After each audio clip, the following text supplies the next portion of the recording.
جو لوگ دین چھوڑ کے جا چکے ہیں، جو اسلام سے خود ہی اپنی مرضی سے باہر جا چکے ہیں، اور وہ یہ کہتے ہیں کہ دیر از نو گاڈ، یہ کتاب اللہ کی کتاب نہیں ہے، قرآن محمد اللہ کے رسول نہیں تھے، وہ ایک عام انسان تھے، یہ ساری باتیں جسے ہم ملحدین کہتے ہیں، انگلش میں ایتھسٹس. اس کی سیریز چل رہی تھی، 12 ویڈیو میں ریکارڈ کر چکا ہوں. ظاہر بات ہے جب ہم قرآن کی دعوت دیتے ہیں تو ہم ایک فیلڈ پہ کام کر رہے ہیں، تو راستے میں کئی قسم کے لوگ ملتے ہیں.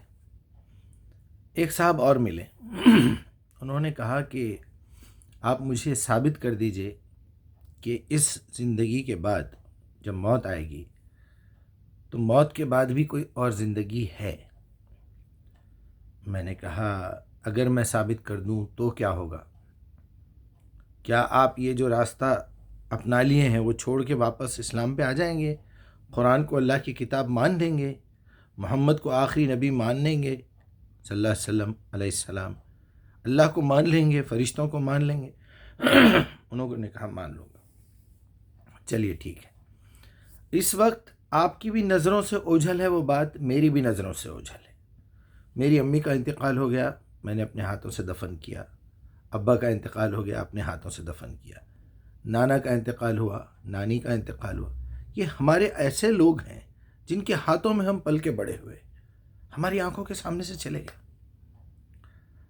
یہاں تک کہ نوجوان بچے بھی کچھ. پھر اس قدر موت کو قریب سے دیکھنے کے بعد میں نے تو لوگوں کو زندہ اپنے ہاتھ سے، جہاں ان کو شوٹ کیا جا رہا تھا وہاں لے گئے اور شوٹ کرتے ہوئے دیکھا، لوگوں کو مرتے ہوئے دیکھا، تڑپتے ہوئے دیکھا. میرے ہاتھوں میں کئی لوگوں نے دم توڑا ہے. یہاں جا کے ایک احساس ہوتا ہے کہ کل کو مجھے بھی مرنا ہے. ابھی یہاں کے 12:15 ہو رہے ہیں دوحہ کے رات کے. کچھ دیر پہلے میری سانس رک گئی اور بالکل ایسا لگا کہ میرا دم نکل گیا. میں اٹھ کے کھانسنا پڑا زور سے مجھے اندر سے. پھر اس کے بعد میری سانس چلنے لگی، یا ایسا لگا لاک پڑ گیا ہے. الحمدللہ 2-3 دن سے وہ مسئلہ چل ہی رہا تھا کہ there is no God, there is no day of judgement, there is no Quran, there is no rasool. ٹھیک ہے بھائی.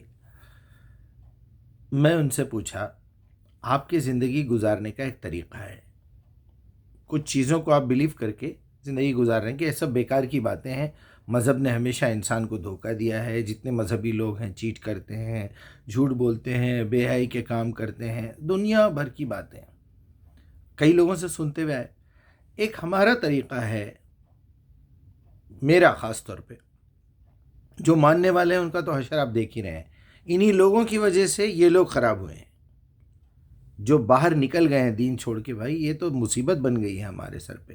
اٹھو تو ایسے اٹھو، بیٹھے تو ایسے بیٹھو، دانت اس طرح مانجو، بال اپنے چہرے کے ایسے رکھو، اور یہ کرو اور وہ کرو، سرما لگاؤ، مالا جپو. یعنی اس قدر ٹائٹ پوزیشن ہے اور ایسے خطرناک لاز ہیں، ایسی زبردست آپ کے اوپر سیکیورٹی کی گئی ہے کہ بندہ چھوڑ کے تڑا کے زنجیریں بھاگنا چاہتا ہے.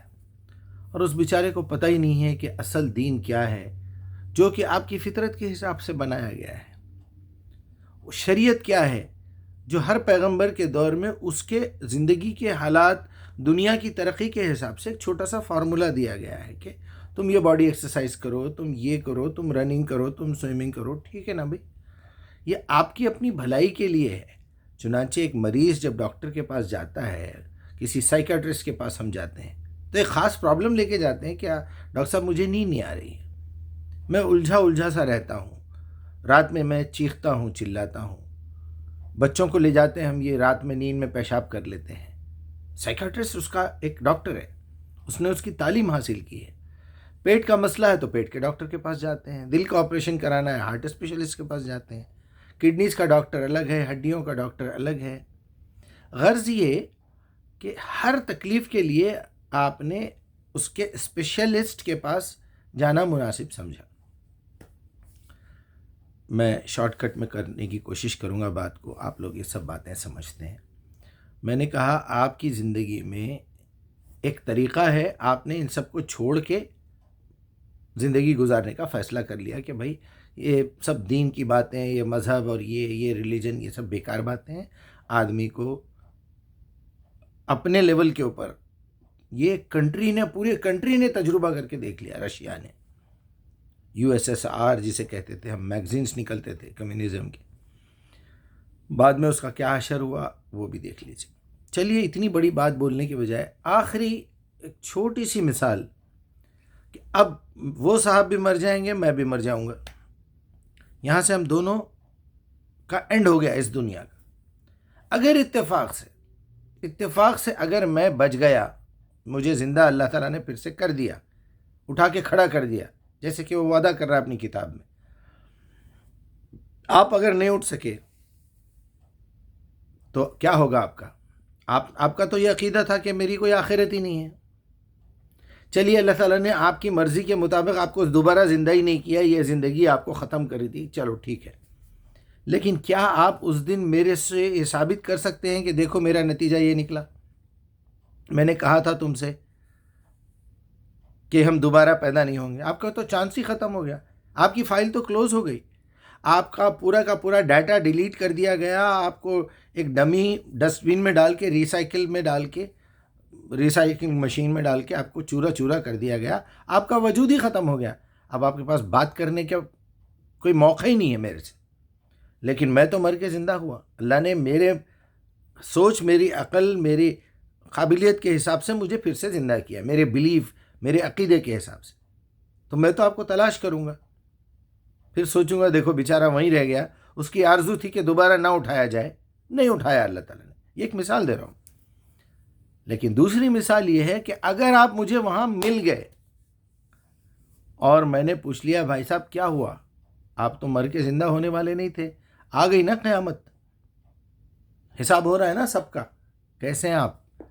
میں پچھتا رہا ہوں یار، بہت غلط عقیدے پہ میں نے زندگی گزار لی، بہت غلط عقیدے پہ مجھے لوگوں نے بھٹکا دیا، میں نے تحقیق نہیں کی، میں نے قرآن نہیں پڑھا، میں سمجھا نہیں، کاش میں تمہاری بات اس دن مان لیتا. یہ سارے ڈائلاگ اللہ سبحانہ تعالیٰ نے قرآن میں لکھ دیے ہیں پہلے سے. اس دن وہ کہے گا کہ کاش وہ اس دوست کے چکر میں نہ جاتا، مجیب صاحب کی بات مان لیتا. ایسے لوگ جو مجھے سمجھاتے رہے، کاش میں ان کی بات مان لیتا، کاش میں نے نبی کی خبر کو قبول کر لیا ہوتا. چلیے یہ بھی چھوڑ دیجیے، آپ تو ہار گئے، اب آپ کو دنیا دوبارہ ملنے والی نہیں ہے. چلیے ٹھیک، آج ہیں ہم دونوں زندہ.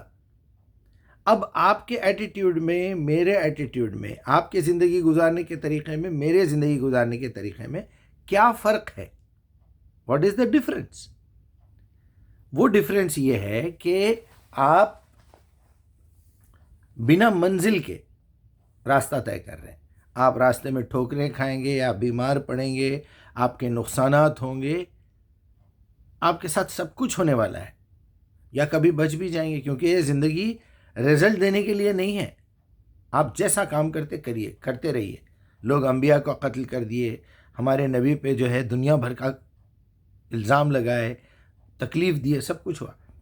اللہ نے ان سے بدلہ نہیں لیا، اللہ نے ان کو چھوڑ دیا. آؤ قیامت میں آؤ، پھر میں بتاؤں گا. اب میں ایک چھوٹی سی بات بتاتے ہوئے بات ختم کروں گا کہ ہر انسان کو یہ سوچنا چاہیے کہ میں ماں کے پیٹ میں اچانک ہلنے کیسے لگا، کیا وہ چیز تھی جو مجھے ہلنے پہ مجبور کر ڈالی؟ وہ ہے میری روح، میری آتما. اور آپ جائیے کسی ایمرجنسی سیکشن میں یا کوئی بڑے ہسپتال میں جہاں بڑے سیریس کیسز آتے ہیں ایکسیڈنٹ کے وغیرہ، آپ کے سامنے ٹیبل پہ لوگ دم توڑتے ہوئے نظر آئیں گے. تو ابھی تک ان کے اندر جان باقی تھی، اچانک ختم ہو گئے. یہ ہم ہر سال بقرعید میں ایک بکرا کاٹ کے دیکھتے ہیں، جو اچھا خاصا چلتا پھرتا بکرا ہم خرید کے لاتے ہیں، اس کی گردن کاٹ دیتے ہیں، اس کے بعد وہ پھڑپڑاتا ہے، تڑپتا ہے، اس کے اندر سے ایک روح نکل کے چلی جاتی ہے. وہ طاقت جو وہ ٹھہر رہا نہیں تھا، چھڑا کے بھاگ رہا تھا، اب وہ ہلنے کے بھی لائق نہیں ہے. پھر اس کو لٹکا کے چھیل کے اس کے پارٹس الگ الگ کر دیے جاتے ہیں. تو کیا ابھی بھی عقل نہیں آ رہی ہم کو کہ یہ کوئی پاور تھا جو ہمارے اندر آیا تھا، اب یہ پاور کو کہیں جانا چاہیے یا نہیں جانا چاہیے؟ ایک تو ہوتی ہے حقیقت، دوسرا ہوتا ہے امکان، تخیل، کہ یہ ایسا ہونا چاہیے، ایسا ہونا چاہیے. جب کہیں سے آیا ہے نہ اچانک، تو کہیں جانا بھی ضروری ہے. تو جانا ہے تو پھر کیا کرنا ہے، وہاں جا کے کیا ہوگا. تو میں سمجھتا ہوں ہم کو ان باتوں پہ غور کرنا چاہیے، اور اللہ تعالیٰ سے یہ التجا کرتے رہیے کہ یا اللہ ہم کو وہ باتیں سمجھاتے رہیے جس کی وجہ سے ہم آپ کی غلامی، آپ کی عبادت آسانی سے کر سکیں. ایاک نعبد و ایاک نستعین. ہم آپ ہی کی عبادت کرتے ہیں، کر رہے ہیں، کرنا چاہتے ہیں، تو اس سلسلے میں تھوڑی سی مدد چاہیے. وہ مدد کیا ہے؟ غلامی ہم کس طرح کریں. تو اہدنا الصراط المستقیم. پھر ہدایت دیجیے استقامت والے سٹائل کی. پھر ہدی للمتقین. تم اندر سے جو برائیاں پکار کے کہہ رہی ہیں کہ یہ برائی ہے، وہ تو چھوڑ دو، جھوٹ چھوڑ دو، وعدہ خلافی چھوڑ دو، ایزی لینا چھوڑ دو. فونز کال آئے ہوئے ہیں، ایزی لے رہے ہیں، میسیجز آئے ہوئے ہیں، ایزی لے رہے ہیں، پڑھتے ہیں، جواب بھی دیتے ہیں، پھر غائب ہو جاتے ہیں. میں ابھی کال کر رہا ہوں، میں ابھی تھوڑی دیر میں بات کروں گا آپ سے، کوئی احساس نہیں ہے. یاد دلاؤ تو بھی کوئی احساس نہیں ہے. بہرحال اس طرح کی حرکتیں کر کے ہم یہ ثابت کرتے ہیں کہ ہم کو اللہ پہ ایمان نہیں ہے. ہم یہ ثابت کرتے ہیں کہ ہم کو اٹھنا نہیں ہے مرنے کے بعد. ہم یہ ثابت کرتے ہیں. تو یہ کہنے والے تو کہہ رہے ہیں، لیکن آپ کو معاشرے میں ایسے بے شمار لوگ ملیں گے جن کو نہ اللہ پہ بھروسہ ہے، یقین ہی نہیں ہے. بھروسہ تو دور کی بات، اللہ ہے یا نہیں ہے وہ بھی نہیں معلوم ان لوگوں کو.